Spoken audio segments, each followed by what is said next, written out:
ದಯವಿಟ್ಟು ಯಾರು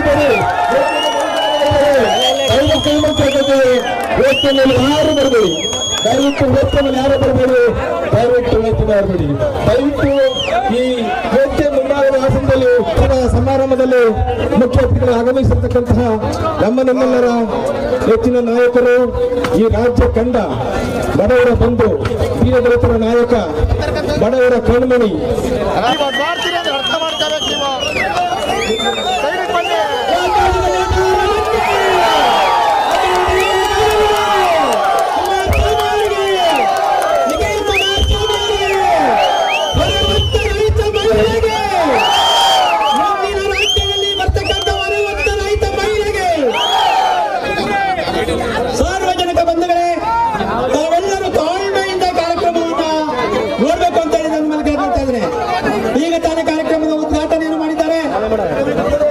ವಿಘ್ನೇಶ್ವರನಿಗೆ, ವಿಘ್ನ ನಿವಾರಕನಿಗೆ ನಮಿಸುತ್ತಾ ನಮ್ಮ ಅಕ್ಕಿಹೆಬ್ಬಾಳು ಗ್ರಾಮದ ಗ್ರಾಮ ದೇವತೆಯಾದಂತ ಲಕ್ಷ್ಮೀ ನರಸಿಂಹಸ್ವಾಮಿ ಅವರಿಗೆ ಸಾಷ್ಟಾಂಗ ನಮಸ್ಕಾರಗಳನ್ನು ಮಾಡುತ್ತಾ ಈ ಕಾರ್ಯಕ್ರಮವನ್ನು ನಾವೀಗ ಪ್ರಾರಂಭ ಮಾಡ್ತಾ ಇದ್ದೇವೆ.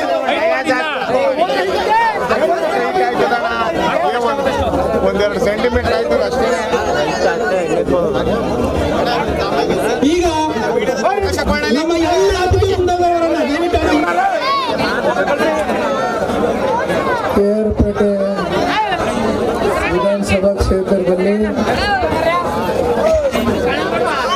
ಇವತ್ತು ನಗರ ಪ್ರದೇಶದಲ್ಲಿ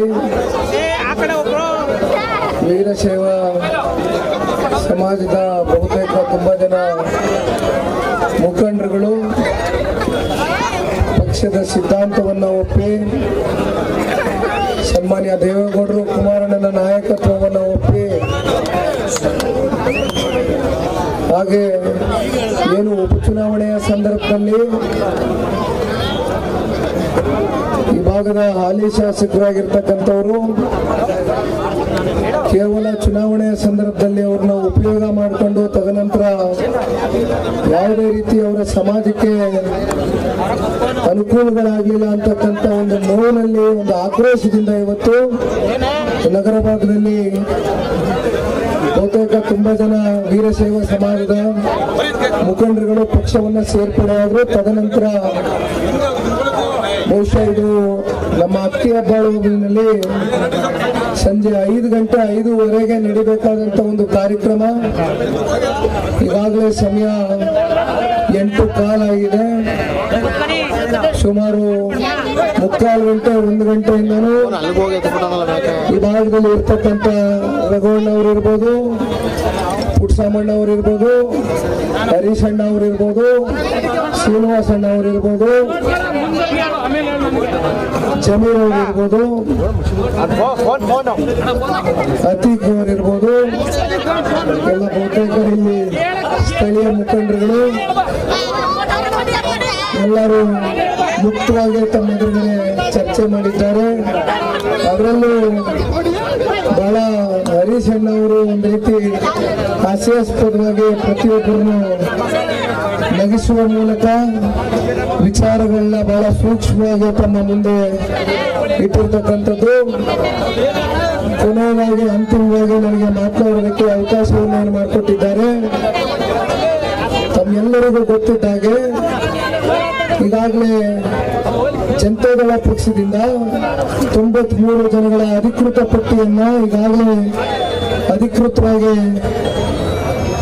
ಯಾರ್ಯಾರು ಅಭ್ಯರ್ಥಿಗಳು ಯಾವ ಕ್ಷೇತ್ರದಿಂದ ಅಂತಕ್ಕಂಥದ್ದು ಈಗಾಗಲೇ ಘೋಷಣೆ ಆಗಿರ್ತಕ್ಕಂಥದ್ದು.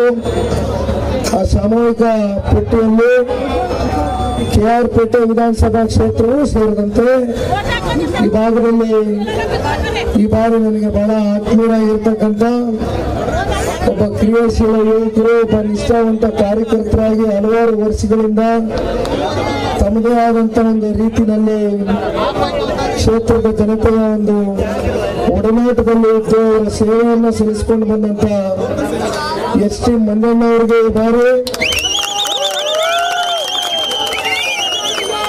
ಪಕ್ಷದ ಅಭ್ಯರ್ಥಿಗಳಾಗಿ ಈಗಾಗಲೇ ಪಕ್ಷದ ಚೌಕಟ್ಟಿನಲ್ಲಿ ಪಕ್ಷದ ವರಿಷ್ಠರು ಹಾಗೂ ರಾಜ್ಯಾಧ್ಯಕ್ಷರು ಸೇರಿದಂತೆ ಸನ್ಮಾನ್ಯ ಕುಮಾರಣ್ಣ ಅವರು ಹಾಗೂ ರೇವಣ್ಣ ಸಾಹೇಬರು ಕೂಡ ಕೂತು ಈ ಬಾರಿ ಅವರಿಗೆ ಅವಕಾಶವನ್ನು ಏನು ಮಾಡಿದ್ದಾರೆ. ನಾನು ಒಂದು ತಮ್ಮೆಲ್ಲರಲ್ಲಿ ಕೈ ಜೋಡಿಸಿ ಮನವಿ ಮಾಡ್ತಕ್ಕಂಥದ್ದು, ಏನು KR ಪೇಟೆ ವಿಧಾನಸಭಾ ಕ್ಷೇತ್ರ ಇಡೀ ಮಂಡ್ಯ ಜಿಲ್ಲೆಯಲ್ಲಿ ಒಂದು ಜಾತ್ಯತೀತ ಜನತಾದಳ ಪಕ್ಷದ ಒಂದು ಭದ್ರತೆ ಅಂತಕ್ಕಂಥದ್ದು ಅನೇಕ ಬಾರಿ ನೀವು ಸನ್ಮಾನ್ಯ ದೇವೇಗೌಡರು ಸಾಹೇಬರು ಹಾಗೂ ಕುಮಾರಣ್ಣನ ರಾಜಕಾರಣದ ಜೀವನದ ಅವಧಿಯಲ್ಲಿ ತಾವು ನಮ್ಮ ಜೊತೆಯಲ್ಲಿ ನಿಂತಿದ್ದೀರಿ. ಕಿರಣ ದಯಮಾಡಿ ಇಲ್ಲಿ ವಿಶೇಷವಾಗಿ ನನ್ನ ಬಲಭಾಗದಲ್ಲಿ ನಿಂತಿರ್ತಕ್ಕಂಥ ಎಲ್ಲ ತಾಯಂದಿರುಗಳು, ಅವರ ಮುಖದಲ್ಲಿ ಆ ಒಂದು ನಗು, ಆ ಒಂದು ಪ್ರೀತಿ, ಆ ಒಂದು ಅಭಿಮಾನಕ್ಕೆ ಯಾವತ್ತೂ ಕೂಡ ಬೆಲೆ ಕಟ್ಟಲಿಕ್ಕೆ ಆಗೋದಿಲ್ಲ ಅಂತಕ್ಕಂಥದ್ದು ಸನ್ಮಾನ್ಯ ಕುಮಾರಣ್ಣ ಅವರು ಅನೇಕ ಬಾರಿ ಹೇಳ್ತಾ ಇರ್ತಾರೆ. ಹಾಗಾಗಿ ಅವರೇನು ಕುತೂಹಲದಿಂದ ನಿಖಿಲ ನೋಡಬೇಕು ಅಂತಕ್ಕಂಥ ಒಂದು ಮನಸ್ಥಿತಿಯಿಂದ ಎಲ್ಲ ನಮ್ಮ ತಾಯಂದಿರುಗಳು ನಿಂತಿದ್ರು. ತಮ್ಮೆಲ್ಲರನ್ನು ವೇದಿಕೆಗೆ ಕೆಳಗಡೆ ಇಳಿದು ತಮ್ಮೆಲ್ಲರಿಗೂ ನನಗೆ ಮಾತನಾಡಿಸುವ ಮೂಲಕವಾಗಿ ನನಗೆ ಅವಕಾಶ ಸಿಕ್ಕಿರ್ತಕ್ಕಂಥದ್ದು ಯಾವುದೇ ಜನ ಪುಣ್ಯ ನಮ್ಮ ತಾಯಿ ನಿಮ್ಮಂತವ್ರ ಪ್ರೀತಿ ಸಿಕ್ಕಿರ್ತಕ್ಕಂಥದ್ದು.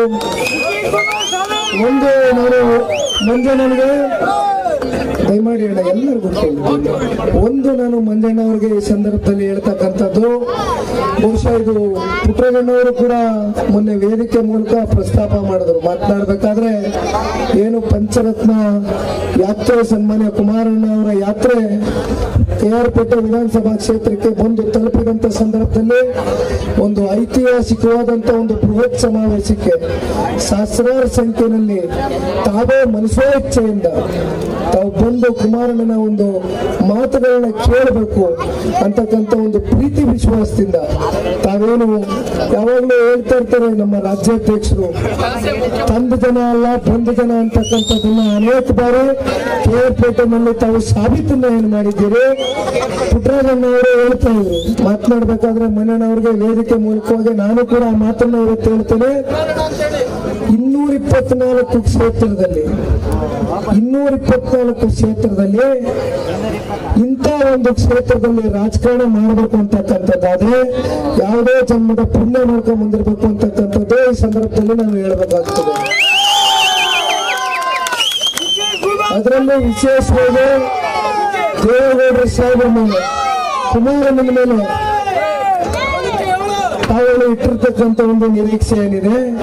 ನಾನು 2018 ವಿಧಾನಸಭಾ ಚುನಾವಣೆಯ ಸಂದರ್ಭದಲ್ಲಿ ಒಂದು ಮಾತನ್ನ ತಿಳಿಸ್ಲಿಕ್ಕೆ ಬಯಸ್ತೇನೆ. ಏನು 2018 ಇಲ್ಲಿ ಇರ್ತಕ್ಕಂಥ ಶಾಸಕರಿದ್ದಾರೆ, ಜಿಲ್ಲಾ ಉಸ್ತುವಾರಿ ಮಂತ್ರಿಗಳಾಗಿ ಮೆರೆದಿದ್ದಾರೆ. ಅವ್ರಿಗೆ 18ರ ಸಮಯದಲ್ಲಿ ನಾನು ಈಗ ಹೇಳ್ತೀನಿ, ಕೇಳಿಸ್ಕೊಳ್ಳೋಣ ದಯಮಾಡಿ. ಅವ್ರಿಗೆ ಒಂದಷ್ಟು ವರ್ಗ ಟಿಕೆಟ್ ಕೊಡಬಾರದು ಅಂತ, ಇನ್ನೊಂದಷ್ಟು ವರ್ಗ ಆಯ್ತು ಅಣ್ಣ ಯಾರು ಕೊಟ್ಟರು ಸರಿ, ನಾವು ನಿಮ್ಮ ಮತ ನೋಡ್ಕೊಂಡು ಓಟ್ ಹಾಕೋದು, ನಾವು ಪಕ್ಷದ ಚಿಹ್ನೆ ನೋಡ್ಕೊಂಡು ಮತ ಹಾಕ್ತೇವೆ ಅಂತ ಬಹಳ ಹೇಳಿದಾಗ ಕುಮಾರಣ್ಣವರು ಗೊಂದಲಕ್ಕೆ ಈಡಾದರು. ಆಯ್ತು, ಯಾವ್ದು ಗೊಂದಲ ಮಾಡ್ಕೊಳ್ಳೋದು ಬೇಡ ಬಿಡಿ, ಎಲ್ಲ ನಮ್ಮ KR ಪೇಟೆ ತಂದೆ ತಾಯಿಗಳು ಎಲ್ಲ ನಮ್ಮ ಪ್ರೀತಿ ವಿಶ್ವಾಸಕ್ಕೆ ಕ್ಷೇತ್ರವನ್ನ ಕಾಪಾಡ್ತಾರೆ ಅಂತಕ್ಕಂಥ ಒಂದು ನಿಟ್ಟಿನಲ್ಲಿ ಅವ್ರಿಗೆ ಅವಕಾಶ ಮಾಡಿಕೊಟ್ರು. ತದನಂತರ ನಾನು ಹೇಳ್ತಕ್ಕಂಥದ್ದು ತಾನೆಲ್ಲರ ಗಮನದಲ್ಲಿರಲಿ ಅಣ್ಣ, ಪಕ್ಷ ಇವತ್ತು ನನಗಂತೂ ತಾಯಿ ಇದ್ದಂಗೆ. ನಮ್ಮ ಪಕ್ಷ ನನಗಂತೂ ನಮ್ಮ ಪಕ್ಷ ನನ್ನ ತಾಯಿ ಇದ್ದಂಗೆ. ಆ ತಾಯಿಗೆ ಪ್ರೇಮ ಬರೆದು ಹೋದಂತ ಒಂದು ವ್ಯಕ್ತಿ ತದನಂತರ ಇವತ್ತು ಅವರು ನಡ್ಕೊಂಡಿರ್ತಕ್ಕಂಥ ಒಂದು ರೀತಿ ಏನು ಇವತ್ತು ಒಂದು ಮಂತ್ರಿಗಳಾದ್ರು ಕುಮಾರಣ್ಣನ ಸರ್ಕಾರ ಕೆಡವಲಿಕ್ಕೆ ಪಾಪ ಹೊರಟರು BJP ಅವರ ಜೊತೆ ಹೋಗಿ 16-17 ಜನ ಜೊತೆ ಸೇರ್ಕೊಂಡ್ರು. ತದನಂತರ ಜಿಲ್ಲಾ ಉಸ್ತುವಾರಿ ಮಂತ್ರಿಗಳು ಆದರು. ಇವತ್ತಿಗೂ ಕೂಡ ರಸ್ತೆಗಳು ಯಾವ ಪರಿಸ್ಥಿತಿಯಲ್ಲಿದೆ,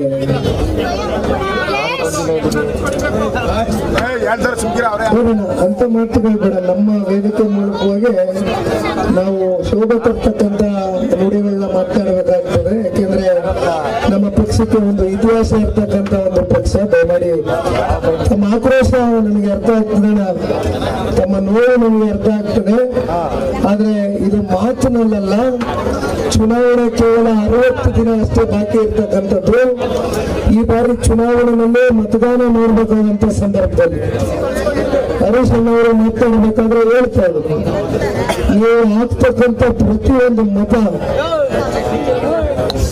ಸನ್ಮಾನ್ಯ ಕುಮಾರಣ್ಣವ್ರನ್ನ ಮತ್ತೊಂದು ರಾಜ್ಯದ ಮುಖ್ಯಮಂತ್ರಿಗಳಾಗಿ ಮಾಡಿ 5 ಪಂಚರತ್ನ ಕಾರ್ಯಕ್ರಮಗಳು ಇವತ್ತು ರಾಜ್ಯದಲ್ಲಿ ಅನುಷ್ಠಾನಕ್ಕೆ ತಗೊಂಡು ಬರಬೇಕು ಅಂತಕ್ಕಂಥದ್ದಾದ್ರೆ ಸನ್ಮಾನ್ಯ ಕುಮಾರಣ್ಣವರು ಏಕಾಂಗಿಯಾಗಿ ಹೋರಾಟವನ್ನು ಏನು ಮಾಡ್ತಾ ಇದ್ದಾರೆ. 123 ಸ್ಥಾನ ಗೆಲ್ಲೇಬೇಕು ಅಂತಕ್ಕಂಥ ಪಣವನ್ನು ತೊಟ್ಟಿ ಇವತ್ತು ಕುಮಾರಣ್ಣವರು ಹೊರಟಿದ್ದಾರೆ. ಅದಕ್ಕೆ ಪೂರಕವಾಗಿ ರಾಜ್ಯದ ಜನತೆ ಈಗಾಗಲೇ ಸುಮಾರು 6 ಜಿಲ್ಲೆಗಳು ಹಳೆ ಮೈಸೂರು ಭಾಗದಲ್ಲಿ ಅತ್ಯಂತ ಯಶಸ್ವಿಯಾಗಿ ವಿಶೇಷವಾಗಿ ತಾಯಂದ್ರಗಳು ತಲೆ ಮೇಲೆ ಕಳಸ ಹೊತ್ತಿ ಉರಿಯೋ ಬಿಸಿಲಿರಲಿ ಕೊರಿಯೋ ಚಳಿ ಇರಲಿ ಕಾಲು ಚಪ್ಪಲಿ ಧರಿಸ್ತೀರಾ, ಕಿಲೋಮೀಟರ್ ಗಟ್ಟಲೆ ಇವತ್ತು ಕುಮಾರಣ್ಣನ ಜೊತೆ ಹೆಜ್ಜೆ ಹಾಕ್ತಾ ಇದ್ದಾರೆ. ನೀವು ಕುಮಾರಣ್ಣ ನಿಮ್ ಜೊತೆ ನಾವಿದ್ದೇವೆ, ನೀವು ಧೃತಿಗೇಳಬೇಡಿ, ನಾವು ತಾಯಂದ್ರಗಳು ನಿಮ್ ಜೊತೆ ಇದ್ದೇವೆ ಅಂತಕ್ಕಂಥ ಮಾತನ್ನ ಇವತ್ತು ರಾಜ್ಯದ ಮುಪ್ಪಗಲಕ್ಕೂ ಇವತ್ತು ಹೆಣ್ಣು ಮಕ್ಕಳುಗಳನ್ನು ಮಾತನಾಡ್ತಾ ಇದ್ದಾರೆ. ಇದೇ ಸನ್ಮಾನ್ಯ ಕುಮಾರಣ್ಣ ಅವರಿಗೆ 64ನೇ ವಯಸ್ಸಿನಲ್ಲಿ 2 ಬಾರಿ ಹೃದಯ ಚಿಕಿತ್ಸೆ ಒಳಗಾದ್ರೂ ಕೂಡ ಇವತ್ತು ಹೋರಾಟ ಮಾಡ್ತಕ್ಕಂಥದಕ್ಕೆ ಹೆಣ್ಣು ಮಕ್ಕಳುಗಳ ಶ್ರೀರಕ್ಷೆ ಅಂತಕ್ಕಂಥದ್ದು ಸಂದರ್ಭದಲ್ಲಿ ಹೇಳ್ಬೇಕಾಗ್ತದೆ.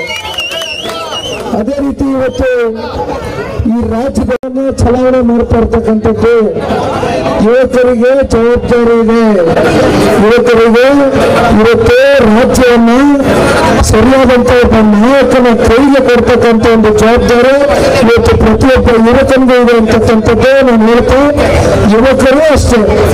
ನಾನು ಕೂಡ ಇವತ್ತು ಕುಮಾರಣ್ಣನ ಒಂದು ಏಕಾಂಗಿ ಹೋರಾಟಕ್ಕೆ ಹಳೆ ಮೈಸೂರು ಪ್ರಾಂತ್ಯದಲ್ಲಿ ಪ್ರತಿ ಕ್ಷೇತ್ರಕ್ಕೂ ಕೂಡ ಖುದ್ದಾಗಿ ಹೋಗಿ ಕುಮಾರಣ್ಣನ ಪಂಚರತ್ನ ಏನು ಕಾರ್ಯಕ್ರಮಗಳಿವೆ, ಕುಮಾರಣ್ಣ ರಾಜ್ಯದ ಮುಖ್ಯಮಂತ್ರಿಗಳಾಗ್ತಕ್ಕಂಥದ್ರಲ್ಲಿ ಅನುಕೂಲಗಳು ಇವತ್ತು ದಲಿತರಿಗಿರ್ಬೋದು, ಶೋಷಿತರಿಗಿರ್ಬೋದು, ರೈತರಿಗಿರ್ಬೋದು, ನನ್ನಂತ ವರ್ಗಗಳಿಗಿರ್ಬೋದು, ಮಹಿಳೆಯರಿಗಿರ್ಬೋದು, ಯುವಕರಿಗಿರ್ಬೋದು, ಜಾತ್ಯತೀತವಾಗಿ ಇವತ್ತು ನಮ್ಮ ಪಕ್ಷ ಹೊರಟಿರ್ತಕ್ಕಂಥದ್ದು ಕುಮಾರಣ್ಣನ ಒಂದು ಏಕಾಂಗಿ ಹೋರಾಟಕ್ಕೆ ಸನ್ಮಾನ್ಯ ಕುಮಾರಣ್ಣ ಅವರಿಗೆ ಸನ್ಮಾನ್ಯ ದೇವೇಗೌಡರ ಸಾಹೇಬರಿಗೆ ನಾನೊಂದು ಮಾತನ್ನು ಕೊಟ್ಟಿದ್ದೇನೆ. ಹಳೆ ಮೈಸೂರು ಪ್ರಾಂತ್ಯದಲ್ಲಿ ಏನು ಸುಮಾರು 55-60 ಕ್ಷೇತ್ರಗಳು ಬರುತ್ತೆ. ಪ್ರತಿ ಕ್ಷೇತ್ರದಲ್ಲೂ ಕೂಡ ಇವತ್ತು ಅವರ ಒಂದು ಅನುಪಸ್ಥಿತಿನಲ್ಲಿ ಅವರ ವಿಚಾರಧಾರೆಗಳಿವೆ. ಪ್ರತಿಯೊಂದು ವಿಚಾರವನ್ನು ಇವತ್ತು ಜನಸಾಮಾನ್ಯರಿಗೆ ಮುಟ್ಟಿಸ್ತಕ್ಕಂಥ ಒಂದು ಕೆಲಸವನ್ನ ಅವರ ಪರವಾಗಿ ನಾನು ಮಾಡ್ತೇನೆ ಅಂತಕ್ಕಂಥ ಒಂದು ಮಾತನ್ನ ಇವತ್ತೇನು ಸನ್ಮಾನ್ಯ ದೇವೇಗೌಡರ ಸಾಹೇಬರು ಇವತ್ತು 90ನೇ ವಯಸ್ಸಿನಲ್ಲಿ ರಾಜ್ಯಸಭೆಯಲ್ಲಿ ನಿಂತು ಇವತ್ತು ಅವರ ಕಾಲು ಕೂಡ ಇವತ್ತು ಆ ವಯಸ್ಸಿಗೆ ನಿಲ್ಲಿಕೆ ಇವತ್ತು ನಡೆದಿಲ್ಲ. ಆದ್ರೆ ಅವ್ರಿಗೆ ಇವತ್ತು ನಮ್ಮ ಕನ್ನಡದ ಮನೆ ಜನ ಭಾಷೆಯ ಬಗ್ಗೆ ಇರ್ತಕ್ಕಂಥ ಒಂದು ಕಮಿಟ್ಮೆಂಟ್ ಏನಿದೆ, ಅರ್ಧ ಗಂಟೆ ಇವತ್ತು ನಿಂತ್ಕೊಂಡು ಇವತ್ತು ಕರ್ನಾಟಕದ ರಾಜ್ಯದಲ್ಲಿ ಆಗ್ತಾ ಇರ್ತಕ್ಕಂಥ ಕನ್ನಡಿಗರಿಗೆ ಆಗ್ತಾ ಇರ್ತಕ್ಕಂಥ ಒಂದು ಅನ್ಯಾಯದ ಪರವಾಗಿ ಇವತ್ತು ಸನ್ಮಾನ್ಯ ದೇವೇಗೌಡರ ಸಾಹೇಬರು ಈ ವಯಸ್ಸನ್ನು ಮಾತನಾಡ್ತಾರೆ ಅಂತಕ್ಕಂಥದ್ದಾದ್ರೆ ಇವತ್ತು ನಮ್ಮಂತ ಯುವಕರುಗಳು ಕಾಲಿಗೆ ಚಕ್ರ ಕಟ್ಕೊಂಡು ಪ್ರಾದೇಶಿಕ ಪಕ್ಷವನ್ನು ಕಟ್ಟತಕ್ಕಂಥದ್ದು ಅಷ್ಟು ಸುಲಭದ ಮಾತಲ್ಲ. ಇವೆರಡೂ ರಾಷ್ಟ್ರೀಯ ಪಕ್ಷಗಳ ಒಂದು ಹೊಡೆತಗಳೇನಿದೆ ಇವತ್ತು ನಮಗೆ ಆರ್ಥಿಕವಾಗಿ ನಮ್ಮ ದೊಡ್ಡ ಸಾಹೇಬರು ದೇವೇಗೌಡರಾಗ್ಲಿ ಕುಮಾರಣ್ಣವರಾಗ್ಲಿ ಯಾವತ್ತೂ ಕೂಡ ಅಧಿಕಾರಕ್ಕೆ ಬಂದಂತ ಸಂದರ್ಭದಲ್ಲಿ ದುಡ್ಡು ಮಾಡಬೇಕು ಅಂತಕ್ಕಂಥ ಮನಸ್ಥಿತಿ ಯಾವತ್ತೂ ಇಟ್ಕೊಳ್ಳಿಲ್ಲ. ಜನಗಳ ಸೇವೆ ಮಾಡಬೇಕು, ನಮಗೆ ಸಿಕ್ಕಿರ್ತಕ್ಕಂಥ ಒಂದು ಅವಕಾಶದಲ್ಲಿ ರೈತರುಗಳಿಗೆಲ್ಲರೂ ಮಾಡಬೇಕು, ಮಧ್ಯಮ ವರ್ಗದ ಮಕ್ಕಳುಗಳಿಗೆಲ್ಲರೂ ಮಾಡಬೇಕು, ಯುವಕರಿಗೆಲ್ಲರೂ ಮಾಡಬೇಕು ಅಂತಕ್ಕಂಥ ಭಾವನೆಯಿಂದ ಇವತ್ತು ಕುಮಾರಣ್ಣವರಾಗ್ಲಿ ದೇವೇಗೌಡರಾಗ್ಲಿ ಪಕ್ಷವನ್ನು ಕಟ್ಟಿ ಬೆಳೆಸಿರ್ತಕ್ಕಂಥದ್ದು. ನಾವು ಯಾವತ್ತೂ ಕೂಡ ದುಡ್ಡು ಮಾಡಬೇಕು, ದುಡ್ಡು ಚೆಲ್ಲಿ ಚುನಾವಣೆ ನಡೆಸಬೇಕು, ಜನಗಳ ಮನಸ್ಥಿತಿ ಕಳಿಸ್ಬೇಕು ಅಂತಕ್ಕಂಥ ಉದ್ದೇಶದಿಂದ ಇವತ್ತು ನಾವು ರಾಜಕಾರಣ ಮಾಡ್ತಕ್ಕಂಥದ್ದಲ್ಲ. ನಾನು ಒಂದು ಮಾತು ಇವತ್ತು ಹೇಳ್ತೇನೆ, ನಮ್ಮ ರಾಮನಗರ ವಿಧಾನಸಭಾ ಕ್ಷೇತ್ರದಲ್ಲಿ ನಮ್ಮ ವಿರುದ್ಧವಾಗಿ ನಿಂತಿರ್ತಕ್ಕಂಥ ಅಭ್ಯರ್ಥಿ ಸವ ಹಂಚ್ತಾರೆ, ಕುಕ್ಕರ್ ಹಂಚ್ತಾರೆ, ಇನ್ನೊಂದು ಕೊಡ್ತಾರೆ. ನಮ್ಮ ಮುಖಂಡರುಗಳೇ ನೋಡಿ ಒಂದು ನಿಮಿಷ, ನಮ್ಮ ಮುಖಂಡರುಗಳೇ ಆತಂಕಕ್ಕೆ ಒಳಗಾಗಿ ಕುಕ್ಕರ್ ಕೊಟ್ಬಿಡ್ತಾ ಇದಾರೆ, ಸ್ಥಳ ಕೊಟ್ಬಿಡ್ತಾ ಇದಾರೆ. ಹೆಣ್ಮಕ್ಳು ಇದನ್ನು ನೋಡಿ ಬಹಳ ಸಂತೋಷದಿಂದ ಇನ್ನೇನಾದ್ರೂ ಹೆಚ್ಚು ಕಮ್ಮಿ ಆಗ್ಬಿಟ್ಟೆ ಮತ ಹಾಕ್ಬಿಡ್ಬೋದು ಅಂತ ಹೇಳಿದಾಗ ನಾನು ಪ್ರತಿ ಹಳ್ಳಿಗೆ ತೆರಳುವಂತ ಸಂದರ್ಭದಲ್ಲಿ ಹೇಳ್ತಾ ಇರೋದು, ದಯವಿಟ್ಟು ನಾವು ಇವತ್ತಿನ ಯುವ ಸಮುದಾಯದ ಯುವ ಪೀಳಿಗೆಗಳು ಇವತ್ತು ಜನಸೇವೆ ಮಾಡಕ್ ಬರ್ತಾ ಇರ್ತಕ್ಕಂಥವ್ರು, ನಮ್ಮಂತ ಜನಪ್ರತಿನಿಧಿಗಳು ಮತ ಹಾಕ್ಸ್ಕೊಳ್ತಕ್ಕಂಥದ್ದಕ್ಕೆ ಜನಗಳನ್ನ ಬಿತ್ತಪ್ಸಿ ತಾತ್ಕಾಲಿಕವಾಗಿ ಅವ್ರಿಗೆ ಮೋಸ ಮಾಡಿ ಚುನಾವಣೆಯಲ್ಲಿ ಮತ ಹಾಕ್ಸ್ಕೊಂಡ್ರೆ ಆ ಭಗವಂತ ಮಂಜುನಾಥ ಸ್ವಾಮಿ ನಮ್ಗೆ ಒಳಗೆ ಮಾಡೋದಿಲ್ಲ. ನಾನೇನಾದ್ರೂ ನಮ್ಮ ಕ್ಷೇತ್ರದ ಜನತೆ ನಮ್ಗೆ ಆಶೀರ್ವಾದ ಮಾಡ್ತಾರೆ, ನಮ್ಮ ನಂಬಿಕೆ ಇದೆ. ನಾವು ಮೋಸ ಮಾಡಿಲ್ಲ ಯಾರಿಗೂ, ರಾಜ್ಯ ಜನತೆಗೆ ನಾವು ಮೋಸ ಮಾಡಿಲ್ಲ, ಆದರೆ ಜನಗಳಿಗೆ ತಿಕ್ತಪ್ಸೋದಿಲ್ಲ. ನಾನೇನಾದ್ರೂ ಮಾಡಬೇಕು ಅಂತಕ್ಕಂಥದ್ದು ನಮ್ಮ ಮನಸ್ಸಲ್ಲಿದ್ರೆ ಅದು ಶಾಶ್ವತವಾದಂಥ ಪರಿಹಾರ ಪ್ರತಿ ಕುಟುಂಬಗಳು ಕೂಡ ಇವತ್ತು ನಮ್ಮ ಕ್ಷೇತ್ರದಲ್ಲಿರ್ಬೋದು, ನಮ್ಮ ಜಿಲ್ಲೆಗಳಲ್ಲಿರ್ಬೋದು, ನಮ್ಮ ರಾಜ್ಯದಲ್ಲಿರ್ಬೋದು ನೆಮ್ಮದಿಯಾದಂಥ ಗೌರವಿತವಾದಂಥ ಒಂದು ಬದುಕು ಕಟ್ಕೊಡ್ಬೇಕು ಅಂತಕ್ಕಂಥದ್ದು ಸನ್ಮಾನ್ಯ ಕುಮಾರಣ್ಣವರು ದೇವಾಲಯರು ನನಗೆ ಹಾಕಿರ್ತಕ್ಕಂಥ ಒಂದು ಮಾರ್ಗದಲ್ಲಿ ನಡೀತೀನಿ ಅಂತಕ್ಕಂಥದ್ದನ್ನು ಈ ಸಂದರ್ಭದಲ್ಲಿ ಬಹಳ ಮುಖ್ಯವಾಗಿ ತಿಳಿಸಲಿಕ್ಕೆ ಇಚ್ಛಪಡ್ತಾರೆ. ಕೊನೆಯದಾಗಿ ಏನಿದೆ 5 ಪಂಚರತ್ನ ಕಾರ್ಯಕ್ರಮಗಳು ಅಂದ್ರೆ ಒಂದು ಮಾತು ಬಿಡಿಸಿ ಹೇಳ್ಬಿಡ್ತೀನಿ. ಇವತ್ತೇನು ಶಿಕ್ಷಣದ ವ್ಯವಸ್ಥೆ ಇದೆ, ನಮ್ಮ ರೈತರ ಮಕ್ಕಳು ಇರ್ಬೋದು, ಬಡವರ ಮಕ್ಕಳು ಇರ್ಬೋದು, ಇವತ್ತೆಲ್ಲ ಸರ್ಕಾರಿ ಶಾಲೆಗಳಿದೆ, ಸರ್ಕಾರಿ ಕಟ್ಟಡಗಳು ಕಟ್ಟಿದ್ದಾರೆ. ಆದರೆ ಇವತ್ತು ಮಳೆ ಸುರಿದ್ರೆ ನೀರು ಸುರಿಯುತ್ತದೆ, ಸರಿಯಾದಂಥ ಇನ್ಫ್ರಾಸ್ಟ್ರಕ್ಚರ್ ಇಲ್ಲ, ಸರಿಯಾದಂಥ ನಿಮಗೆ ಟೀಚಿಂಗ್ ಫೆಸಿಲಿಟೀಸ್ ಇಲ್ಲ, ಯಾವುದೇ ರೀತಿಯಾದಂಥ ಅನುಕೂಲಗಳು ಇವತ್ತು ಸರ್ಕಾರಿ ಶಾಲೆಗಳಲ್ಲಿ ನಮ್ಮ ರೈತರ ಮಕ್ಕಳಿಗೆ ಬಡವರ ಮಕ್ಕಳಿಗೆ ಸಿಗ್ತಾ ಇಲ್ಲ. ಖಾಸಗಿ ಶಾಲೆಗಳಲ್ಲಿ ಇವತ್ತು ಬಡವರ ಮಕ್ಕಳನ್ನ ಓದಿಸಬೇಕು ಅಂದ್ರೆ ಲಕ್ಷಾಂತರ ರೂಪಾಯಿ ಹಣಕಾಸು ಖರ್ಚಾಗ್ತದೆ. ಹಾಗಾಗಿ ತಾವೇನು ಸರ್ಕಾರಿ ಶಾಲೆಗಳಲ್ಲಿ ತಮ್ಮ ಮಕ್ಕಳ ಒಂದು ವಿದ್ಯಾಭ್ಯಾಸಕ್ಕೆ ಮುಂದುವರಿಸ್ತಾ ಇದ್ದೀರಿ. ಎಲ್ಲ ಒಂದು ಕಡೆ ನಮ್ಮ ತಂದೆಯವರು ಹೇಳ್ತಕ್ಕಂಥದ್ದು, ಈ ರಾಜ್ಯದಲ್ಲಿ ಶ್ರೀಮಂತರ ಮಕ್ಕಳಿಗೆ ಸಿಗ್ತಕ್ಕಂಥ ಪ್ರತಿಯೊಂದು ಸವಲತ್ತು, ಪ್ರತಿಯೊಂದು ಹಕ್ಕು ಕೂಡ ಮುಂದಿನ ದಿನಗಳಲ್ಲಿ ನಮ್ಮ ಭವಿಷ್ಯದ ಪೀಳಿಗೆಗಳು ಇವತ್ತು ನಿಂತಿದ್ದಾರೆ. ಎಲ್ಲ ಮುಂದಿನ ದಿನಗಳಲ್ಲಿ IAS officer, KS officer, doctor, engineering, ರಾಜಕಾರಣಕ್ಕೂ ಕೂಡ ಇಂಥ ಮಕ್ಕಳುಗಳು ಮುಂದಿನ ದಿನಗಳಲ್ಲಿ ನಮ್ಮಂತ ಜೊತೆ ಪ್ರವೇಶ ಮಾಡಬೇಕಾಗ್ತದೆ. ಅವರಿಗೆ ಸರಿಯಾದಂಥ ಗುಣಮಟ್ಟವಾದಂಥ ಒಂದು ಉಚಿತವಾದಂಥ ಶಿಕ್ಷಣದ ವ್ಯವಸ್ಥೆ LKGಯಿಂದ 12ನೇ ತರಬೇತಿ ಹೋಗ್ಬೋದು. ಸರ್ಕಾರಿ ಶಾಲೆಗಳಲ್ಲಿ ಯಾವ ರೀತಿ ಖಾಸಗಿ ಶಾಲೆಗೂ ಮೀರಿದಂಥ ವಿದ್ಯಾಭ್ಯಾಸದ ಒಂದು ವ್ಯವಸ್ಥೆಯನ್ನು ಕೊಡಬೇಕು ಅಂತಕ್ಕಂಥದ್ದು ಕುಮಾರಣ್ಣನ ಒಂದು ಕನಸಾಗಿರ್ತಕ್ಕಂಥದ್ದು. ಅದೇ ರೀತಿ ಕೋವಿಡ್ ಬಂದಂತ ಸಂದರ್ಭದಲ್ಲಿ, ಕೊರೋನಾ ಬಂದಾಗ ಬಹುತೇಕ ಇಡೀ ವಿಶ್ವದಲ್ಲಿ ನಮ್ಮ ರಾಜ್ಯದಲ್ಲಿ ಬಹಳ ಜನ ಪ್ರಾಣ ಕಳ್ಕೊಂಡಂತಹ ಪರಿಸ್ಥಿತಿಗೆ ನಿರ್ಮಾಣ ಆಯಿತು. ಎಲ್ಲೊಂದು ಕಡೆ ಇವತ್ತು ಯಾರಿಗೂ ಕೂಡ ಬೆಡ್ಗಳು ಸಿಕ್ಕಲಿಲ್ಲ ಅಂತ ಒಂದು ಪರಿಸ್ಥಿತಿ ನಮ್ಮ ರಾಜ್ಯದಲ್ಲಿ ನಿರ್ಮಾಣ ಆಯಿತು. ಇದನ್ನೆಲ್ಲ ಗಮನದಲ್ಲಿಟ್ಕೊಂಡು 6,000 ಗ್ರಾಮ ಪಂಚಾಯತಿ ವ್ಯಾಪ್ತಿ ನಮ್ಮ ರಾಜ್ಯದಲ್ಲಿ ಇರತಕ್ಕಂಥದ್ದು. ಪ್ರತಿ ಪಂಚಾಯತಿ ವ್ಯಾಪ್ತಿನಲ್ಲಿ 30 ಬೆಡ್ಡಿನ ಹೈಟೆಕ್ ಆಸ್ಪತ್ರೆಯನ್ನು ನಿರ್ಮಾಣ ಮಾಡುವ ಮೂಲಕ 3 ಜನ ತಜ್ಞ ವೈದ್ಯರನ್ನ ಗುರುತಿಸಿ ಎಲ್ಲಾ ರೀತಿಯಾದಂಥ ಉಚಿತವಾದಂಥ ಚಿಕಿತ್ಸೆ ನೋಡಿ ಪ್ರತಿ ನಿತ್ಯ ನಾವು ನೋಡ್ತೇವೆ. ನಮ್ಮ ಮನೆಗೆ ಬರ್ತಕ್ಕಂಥ ರಾಜ್ಯಾದ್ಯಂತ ಎಲ್ಲ ಕಡೆಯಿಂದ ಬರ್ತೇವೆ. ಕುಮಾರಣ್ಣನ ಮನೆ ಹತ್ರ ಕಿಡ್ನಿ ಸಮಸ್ಯೆ, ಲಿವರ್ ಸಮಸ್ಯೆ, ಕ್ಯಾನ್ಸರ್ ರೋಗಕ್ಕೆ ಹೋಗ್ತಕ್ಕಂಥದ್ದು, ಹೃದಯದ ಚಿಕಿತ್ಸೆಯಲ್ಲೇ ಇರ್ತಕ್ಕಂಥದ್ದು, ಲಕ್ಷಾಂತರ ರೂಪಾಯಿ ಹಣಕಾಸು ಖರ್ಚಾಗ್ತದೆ. ಕನಿಷ್ಠ ಪಕ್ಷ 40 ಲಕ್ಷ ರೂಪಾಯಿ ಇವತ್ತು ಕಿಡ್ನಿ ಏನಾದರೂ ನೀವು ಸಮಸ್ಯೆಗೆ ಒಳಗಾದಾಗ 40 ಲಕ್ಷ ಇನ್ನೊಂದು ಕಿಡ್ನಿ ರಿಪ್ಲೇಸ್ಮೆಂಟ್ ಮಾಡಬೇಕು ಅಂದ್ರೆ ದುಡ್ಡು ಖರ್ಚಾಗ್ತಕ್ಕಂಥದ್ದು. ಹಾಗಾಗಿ ಕುಮಾರಣ್ಣವರು ಮಾತನಾಡುತ್ತಿದ್ದಾರೆ, ಯಾವುದೇ ಏನೇ ಖರ್ಚು ವೆಚ್ಚಗಳಿರ್ಬೋದು, ಸಂಪೂರ್ಣ ಖರ್ಚು ವೆಚ್ಚದ ಜವಾಬ್ದಾರಿ ಒಂದು ಹಣವನ್ನು ಸರ್ಕಾರ ತಗೊಳ್ಳುತ್ತೆ ಮುಂದಿನ ದಿನಗಳಲ್ಲಿ ಅಂತಕ್ಕಂಥದ್ದು ಕುಮಾರಣ್ಣವರು ಈಗಾಗಲೇ ಮಾತನಾಡುತ್ತಿದ್ದಾರೆ. ಅದೇ ರೀತಿ ರೈತರ ಸಾಲ ಮನ್ನಾ 26,000 ಕೋಟಿ ರಾಜ್ಯದ ದೇಶದ ಇತಿಹಾಸದಲ್ಲಿ ಕೊಟ್ಟಿರ್ತಕ್ಕಂಥ ಮಾತನ್ನು ಯಾರಾದರೂ ರಾಜ್ಯದ ಮುಖ್ಯಮಂತ್ರಿಗಳು ಉಳಿಸಿಕೊಂಡಿದ್ದಾರೆ ಅಂದ್ರೆ ಕೇವಲ 14 ತಿಂಗಳಲ್ಲಿ ಅವರು ಕೊಟ್ಟಿರ್ತಕ್ಕಂಥ ಮಾತನ್ನು ಉಳಿಸಿಕೊಂಡಿದ್ದಾರೆ. ತುಂಬಾ ಜನ ವಿರೋಧ ಪಕ್ಷದವರು ಕೇಳಬಹುದು, 1.25 ಲಕ್ಷ ಕೋಟಿ ಹಣ ಬೇಕಾಗುತ್ತೆ 5 ಪಂಚರತ್ನ ಕಾರ್ಯಕ್ರಮಗಳನ್ನ ನೀವು ಅನುಷ್ಠಾನಕ್ಕೆ ತಗೊಂಡು ಬರಬೇಕಾದ್ರೆ ಎಲ್ಲಿಂದ ತಗೊಬರ್ತೀರಿ ಅಂತ ಕೇಳಬಹುದು. ಈಗಾಗಲೇ ಕುಮಾರಣ್ಣವರ ಕೊಟ್ಟಿನ ಮಾತನ್ನು ಉಳಿಸ್ಕೊಂಡಿದ್ದಾರೆ. 26,000 ಕೋಟಿ ಇವತ್ತು ತೋರಿಸಿದ್ದಾರೆ. 5 ವರ್ಷದಲ್ಲ 4 ತಿಂಗಳು ತೋರಿಸಿದ್ದಾರೆ. ನಿಮ್ಮಂತ ತಂದೆ ತಾಯಿಗಳ ಒಂದು ಆಶೀರ್ವಾದದ ಮೇಲೆ ನಮ್ಮ ರಾಜ್ಯ ತುಂಬಾ ಸಂಪೂರ್ಣವಾಗಿ ನಮ್ಮ ಶಕ್ತಿ ಇರ್ತಕ್ಕಂಥ ರಾಜ್ಯ ಆದ್ರೆ ಇವತ್ತು ನೀತಿಕೋರರ ಕೈಗೆ ನಮ್ಮ ರಾಜ್ಯ ಒದಗಿಸಿರ್ತಕ್ಕಂಥದ್ದು. ಹಂಗಲ್ಲಪ್ಪ ನೀತಿಕೋರ ಇವತ್ತು ಏನಿದ್ದಾರೆ ಕ್ಷೇತ್ರದಲ್ಲಿ ಎಲ್ಲ ತಂದೆ ತಾಯಿಗಳನ್ನು ಕೈಗೂಡಿಸಿ ಮನವಿ ಮಾಡ್ತಾನೆ. ಇಂಥ ಒಂದು ವ್ಯಕ್ತಿಗಳು 2023 ಚುನಾವಣೆ ಆದ್ಮೇಲೆ 2023 ಚುನಾವಣೆ ಆದ್ಮೇಲೆ ಇವತ್ತೇನು ಒಬ್ಬ ಹಾಲಿ ಶಾಸಕ ಇವತ್ತು ಇದ್ದಾರೆ ಕ್ಷೇತ್ರದಲ್ಲಿ KR ಪೇಟೆ ಕ್ಷೇತ್ರದ ಅಡ್ರೆಸ್ ಗೊತ್ತಾಗಬಾರ್ದು ಆ ರೀತಿ ಈ ಸಂದರ್ಭದಲ್ಲಿ ನಾನು ಎಲ್ಲರಲ್ಲೂ ಸೇರಿಕೊಳ್ತೇನೆ. ಅದೇ ರೀತಿ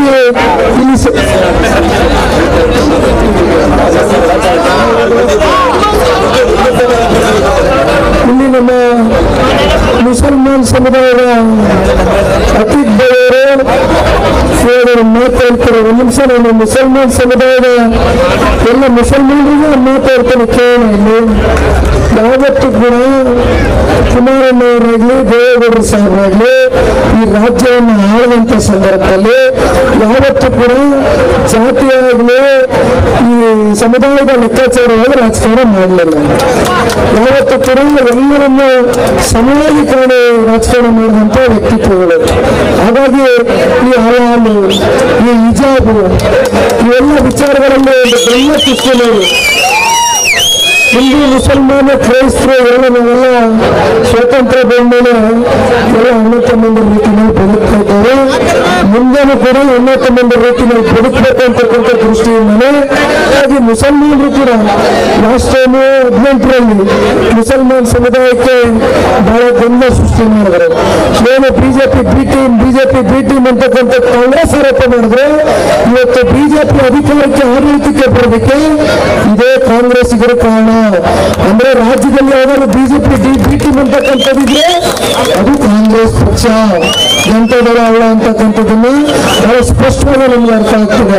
ಹಾಗಾಗಿ ಎಲ್ಲ ಮತ್ತೆ ಅಕ್ಕಿಯೊಬ್ಬರಲ್ಲಿ ಇವತ್ತು ಸೇರಿರ್ತಕ್ಕಂಥ ಎಲ್ಲ ನನ್ನ ವಿಭಾಗದ ತಂದೆ ತಾಯಿಗಳು, ಎಲ್ಲ ನನ್ನ ಯುವ ಸಮುದಾಯದ ಯುವಕ ಮಿತ್ರರು ಹಾಗೂ ನಮ್ಮ ಪಕ್ಷದ ಕಾರ್ಯಕರ್ತ ಬಂಧುಗಳು, ನನಗೆ ಮತ್ತೆ ರಾಮನಗರ ಕ್ಷೇತ್ರದಲ್ಲಿ ಫ್ಲಡ್ಲೈಟ್ ಒಂದು ಕ್ರಿಕೆಟ್ ಮ್ಯಾಚ್ ಆಯೋಜನೆ ಮಾಡಿಕೊಂಡಿದ್ದಾರೆ ಯುವಕರು. ಯುವಕರು ಅಂದ್ರೆ ಕೊನೆಯಲ್ಲಿ ಇನ್ನೂ ಒಂದೆರಡು ವಿಚಾರಗಳನ್ನು ನಾನು ತಿಳಿಸೋದು ಬರ್ತೇನೆ. ಸ್ತ್ರೀ ಶಕ್ತಿ ವಿಚಾರವಾಗಿ ಕುಮಾರಣ್ಣವರು ಈ ಬಾರಿ ಏನು ಪಂಚರತ್ನ ಯಾತ್ರೆಯನ್ನು ಪ್ರಾರಂಭ ಮಾಡಿದಂತ ಸಂದರ್ಭದಲ್ಲಿ ಎಲ್ಲ ಹೆಣ್ಮಕ್ಳುಗಳಿದ್ದಾರೆ. ತುಂಬಾ ಜನ ಹೆಣ್ಮಕ್ಳುಗಳು ಕುಮಾರಣ್ಣನಿಗೆ ಒಂದು ಬೇಡಿಕೆಯನ್ನು ಇರ್ತಾರೆ. ರೈತರ ಸಾಲ ಮನ್ನಾ ಮಾಡ್ತೀನಿ ಅಂತ ಹೇಳಿದ್ರು ಕುಮಾರಣ್ಣವರು. ರೈತರ ಸಾಲ ಮನ್ನಾವನ್ನು ಮಾಡಿದ್ದೀರಿ. ನಾವು ನಮ್ಮ ಜೀವನವನ್ನು ಸಾಗಿಸಲಿಕ್ಕೆ ನಾವೇನು ಸಾಲಗಳನ್ನು ತಗೊಂಡಿರ್ತೀವಿ ಸ್ತ್ರೀ ಶಕ್ತಿ ಸ್ವಸಹಾಯ ಗುಂಪಿನಲ್ಲಿ ಎಲ್ಲರೂ ಸ್ತ್ರೀ ಶಕ್ತಿ ಸ್ವಸಹಾಯ ಗುಂಪಿನ ಸಾಲವನ್ನು ಮನ್ನಾ ಮಾಡೋದಕ್ಕೆ ಸಾಧ್ಯನೋ ಅಂತಕ್ಕಂಥದ್ದು ಹೆಣ್ಮಕ್ಳ ಒಂದು ಬೇಡಿಕೆಗೆ ಸನ್ಮಾನ್ಯ ಕುಮಾರಣ್ಣವರ ಗೌರವವನ್ನು ಸೂಚಿಸಿ ಕುಮಾರಣ್ಣವರು ತಮ್ಮಂತ ತಾಯಂದ್ರಗಳ ಆಶೀರ್ವಾದದಿಂದ ಈ ಬಾರಿ ರಾಜ್ಯದ ಮುಖ್ಯಮಂತ್ರಿಗಳಾಗಿ ಕೇವಲ 24 ಗಂಟೆ ಒಳಗೆ ಸ್ತ್ರೀ ಶಕ್ತಿ ಸ್ವಸಹಾಯ ಗುಂಪಿನ ಸಂಪೂರ್ಣ ಸಾಲವನ್ನು ಮನ್ನಾ ಮಾಡ್ತಾರೆ ಅಂತಕ್ಕಂಥದ್ದು ಮಾತನ್ನು ಕೊಟ್ಟಿದ್ದಾರೆ. ಅದೇ ರೀತಿ ಬಹಳ ಮುಖ್ಯವಾದಂತಹ ಒಂದು ವಿಚಾರ 65 ವರ್ಷ ವಯಸ್ಸಾದಂತ ತಂದೆ ತಾಯಂದಿರುಗಳಿಗೆ 65 ವರ್ಷ ಮೇಲ್ಪಟ್ಟಂತ ವಯಸ್ಸಾದಂತ ತಂದೆ ತಾಯಂದಿರುಗಳಿಗೆ ಪ್ರತಿ ತಿಂಗಳು ನಿಮ್ಮ ಖಾತೆಗಳಿಗೆ 5,000 ರೂಪಾಯಿ ಸರ್ಕಾರದ ಕಡೆಯಿಂದ ಗೌರವಧನವನ್ನು ಕೊಡಬೇಕು ಅಂತಕ್ಕಂಥದ್ದು ಕೂಡ ಈಗಾಗಲೇ ಸನ್ಮಾನ್ಯ ಕುಮಾರಣ್ಣವರು ನಿರ್ಧಾರ ಮಾಡಿದ್ದಾರೆ. ಈ ರೀತಿ ಕುಮಾರಣ್ಣವರು ಜನಸಾಮಾನ್ಯರಿಗೋಸ್ಕರ ಇರ್ತಕ್ಕಂಥ ಒಂದು ವ್ಯಕ್ತಿ. ಅವರೆಲ್ಲ ಹೇಳ್ತಾರೆ ಕುಮಾರಣ್ಣವರು ಇವತ್ತೇನು ನನಗೆ 64 ವಯಸ್ಸಾಗಿದೆ, ನನ್ನ ಜೀವನ ಇವತ್ತು ರಾಜ್ಯದ ಜನತೆಗೋಸ್ಕರ ಮುಡಿಪಿಟ್ಟಿದ್ದೇನೆ, ಈ ಭಗವಂತ ನನಗೆ ಖಂಡಿತವಾಗ್ಲೂ ಈ ಬಾರಿ ಜನಗಳು ಕೂಡ ನನಗೆ ಆಶೀರ್ವಾದ ಮಾಡ್ತಾರೆ ಅಂತಕ್ಕಂಥದ್ದು ಸನ್ಮಾನ್ಯ ಕುಮಾರಣ್ಣವರು ನಂಬಿದ್ದಾರೆ. ಅದೆಲ್ಲ ವಿಶ್ವಾಸವಾಗಿದೆ. KR ಪೇಟೆನಲ್ಲಿ ನಾನು ಬೆಳಗಿನಿಂದ ನೋಡ್ತಾ ಇದ್ದೇನೆ. ಎಲ್ಲ ಜನಗಳು ಇವತ್ತು ಒಂದು ಆಕ್ರೋಶವನ್ನು, ಒಂದು ನೋವನ್ನು ಅವರು ವ್ಯಕ್ತಪಡಿಸ್ತಾ ಇದ್ದಾರೆ. ನಾವು ತಪ್ಪನ್ನು ಮಾಡಿದ್ದೇವೆ. ಈ ಬಾರಿ 2023ರಲ್ಲಿ ನಾವು ಕುಮಾರಣ್ಣನಿಗೆ ಖಂಡಿತವಾಗ್ಲೂ ಮಂಜನನ್ನ ನಾವು ಕೈ ಹಿಡಿಯುವ ಮೂಲಕ ಮತ್ತೊಮ್ಮೆ ಜಾತ್ಯತೀತ ಜನತಾದಳ ಪಕ್ಷದ ಭಾರತವನ್ನು ಪ್ರಯತ್ನ ವಿಧಾನಸಭಾ ಕ್ಷೇತ್ರದಲ್ಲಿ ಆರಿಸುವ ಮೂಲಕ ಕುಮಾರಣ್ಣನಿಗೆ ಶಕ್ತಿ ತುಂಬಿಸ್ತೀವಿ ಅಂತಕ್ಕಂಥದ್ದು ಬೆಳಗಿನಿಂದ ತಾವೇನು ಹೇಳ್ತಿದ್ದೀರಿ. ದಯಮಾಡಿ ನಮ್ಮ ಒಂದು ಆಶೀರ್ವಾದವನ್ನು ಪ್ರಾದೇಶಿಕ ಪಕ್ಷ ಆಗಿರ್ತಕ್ಕಂಥ ಜನತಾದಳದ ಮೇಲೆ, ದೇವೇಗೌಡ ಸಾಹೇಬ್ರ ಮೇಲೆ, ಕುಮಾರಣ್ಣನ ಮೇಲೆ, ರೇವಣ್ಣ ಅವ್ರ ಮೇಲೆ, ಪ್ರತಿಯೊಬ್ಬರ ಮೇಲೆ ಇಲ್ಲ ಅಂತಕ್ಕಂಥದ್ದು ಈ ಸಂದರ್ಭದಲ್ಲಿ ನಾನು ಕೈಕಲ್ಲಾಗಿ ಮನವಿ ಮಾಡ್ತಾ ನನಗೆ ಮಾತಾಡೋದಕ್ಕೆ ಅವಕಾಶ ಮಾಡಿಕೊಟ್ಟಂತ ಅಕ್ಷಯ ಭಾರತೀಯ ಎಲ್ಲ ನನ್ನ ತಂದೆ ತಾಯಿಗಳಿಂದಲೂ ನನ್ನ ಮಾತಿನ ಮುಗಿಸ್ತೇನೆ. ಜೈ ಹಿಂದ್, ಜೈ ಕರ್ನಾಟಕ.